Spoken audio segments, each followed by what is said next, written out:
네. 오늘 딥다이브는 여러분께서 보내주신 자료들을 좀 깊이 파고 들어와 볼까 합니다. 주제는 7번째 나팔 이후에 이 피조 세계에서 죄악이 어떻게 소멸되는가 하는 그 과정인데요. 자, 한번 풀어볼까요? 네. 이 자료들이 제시하는 그 순서를 따라가 보면요. 이게 그냥 뭐 심판의 타임라인 이런 게 아니에요. 오히려 하나님의 사랑, 또 공의가 어떻게 드러나고 그 중요한 자유의지가 어떻게 완성되는지 그 통찰을 얻는 게 핵심인 것 같습니다. 맞아요.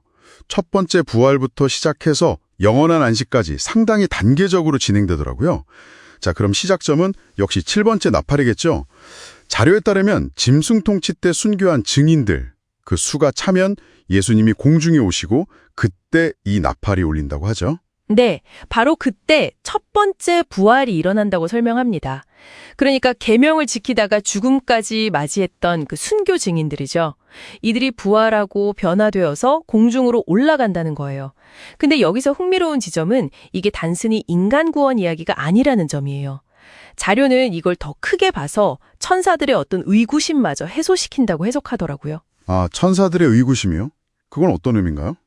그러니까 하나님의 그 계명의 진실함, 또 그분의 사랑과 공의, 이런 것들을 최종적으로 증명하는 사건이라는 거죠.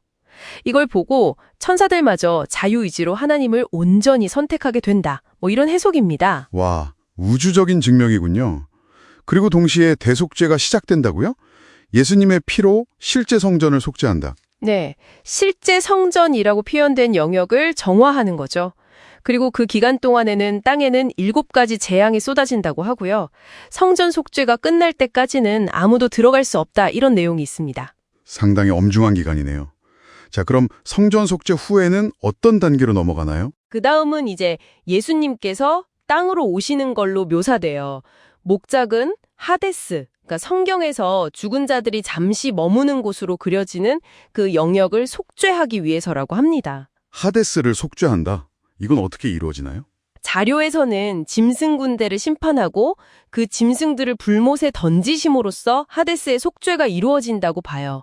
물론 이건 약간 다른 견해도 같이 제시되어 있긴 합니다. 다른 견해요. 네, 뭐 첫 하늘과 첫 땅이 불탈 때 하데스 속죄가 완성된다. 이런 시각도 있다는 거죠. 해석의 여지가 좀 있는 부분입니다. 그렇군요.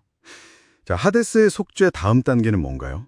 사탄이 등장할 차례 같은데요. 맞습니다. 그 후에 사탄이 1000년 동안 무적행, 그러니까 끝없이 깊은 구덩이에 갇힌다고 되어 있어요. 1000년 동안이나요? 이게 왜 중요할까요? 단중에 악을 봉인하는 것 이상의 의미가 있을 텐데요. 그렇죠.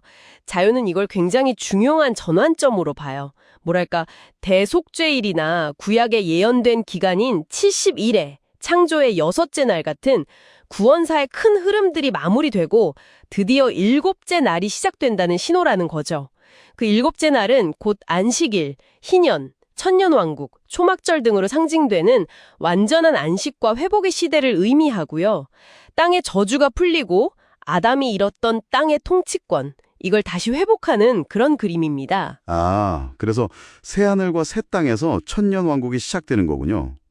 근데 여기가 조금 독특해요.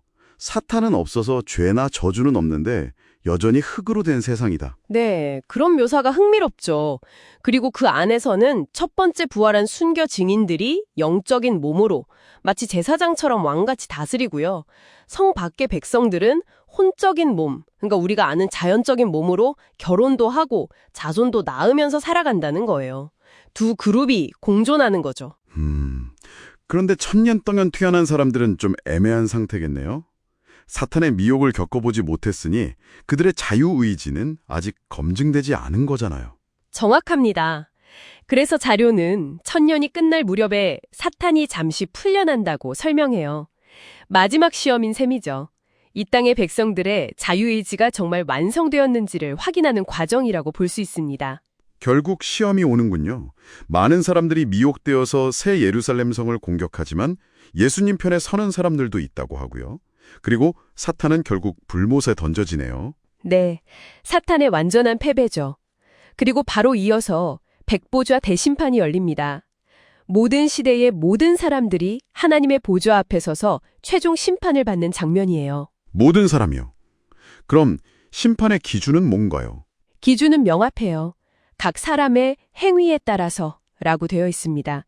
그리고 생명책에 이름이 기록되었는지 여부죠.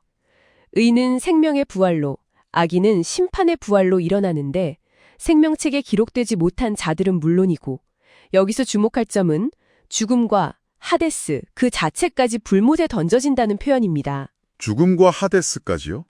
죽음은 죄의 싹이고 하데스는 죄 지은 자들을 가두던 곳이니 이게 사라진다는 건 결국 맞습니다. 피조 세계에서 죄와 관련된 모든 것, 그 영향력 자체가 완전히 소멸된다는 상징적인 의미죠. 시험을 통과해서 자유의지가 완성된 피조물들은 다시는 죄를 짓거나 죽지 않는 영원한 안식에 들어서는 겁니다. 완전한 회복이네요. 네. 그래서 마지막 그림은 아들 예수께서 이렇게 완성된 피조계를 아버지 하나님께 바치시고 아버지께서 만유의 주가 되시는 그런 상태가 된다고 자료는 그리고 있습니다. 와, 정말 장대한 소사입니다. 죄의 시작부터 그 완전한 소멸, 그리고 자유의지의 완성까지 시간과 공간 안에서 이 모든 일이 펼쳐진다는 점이 참 인상 깊네요. 네, 이 자료들이 제시하는 관점의 핵심은 바로 그거예요.